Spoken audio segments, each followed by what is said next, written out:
নেশামুক্ত যুব সমাজ গড়তে এবং ক্রীড়াক্ষেত্রে যুব সমাজকে এগিয়ে নিয়ে যাবার লক্ষ্যে প্রতি বছরের ন্যায় এবছরও রাখি বন্ধন উৎসবের দিনে কালিয়াগঞ্জ ব্লকের দাসিয়া গ্রামের শান্তি যুব সংঘের পরিচালনায় এক দিবসীয় নকআউট ফুটবল টুর্নামেন্টের আয়োজন করা হয় শনিবার।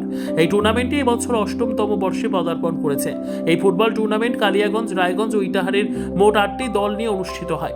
এই নকআউট ফুটবল টুর্নামেন্ট দাসিয়া ময়দানে অনুষ্ঠিত এই ফুটবল প্রতিযোগিতার সূচনা অনুষ্ঠানে অতিথি হিসেবে উপস্থিত ছিলেন জেলা পরিষদের পূর্ত কর্মাধ্যক্ষ নিতাই বৈশ্য, শান্তি যুব সংঘের সভাপতি সুজন দেব শর্মা, সম্পাদক দীনবন্ধু সরকার এবং দেবু বৈশ্য, অন্যতম সদস্য ভূপতি দেব শর্মার ক্লাব সদস্যরা উপস্থিত ছিলেন।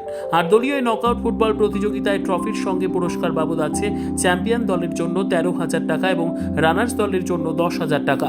ফুটবল খেলা দেখতে ক্রীড়াপ্রেমী মানুষেরা ভিড় জমায়।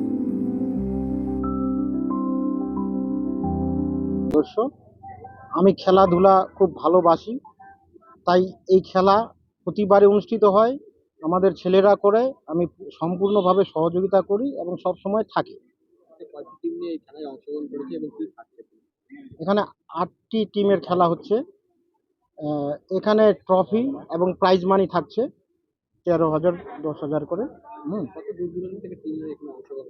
এখানে ইটাহার, রায়গঞ্জ এবং কালিয়াগঞ্জ বিভিন্ন প্রান্ত থেকে টিম আছে। দেখুন, বর্তমান যে সংস্কৃতি হচ্ছে, সংস্কৃতি সমাজ খুব খারাপ জায়গায় চলে যাচ্ছে।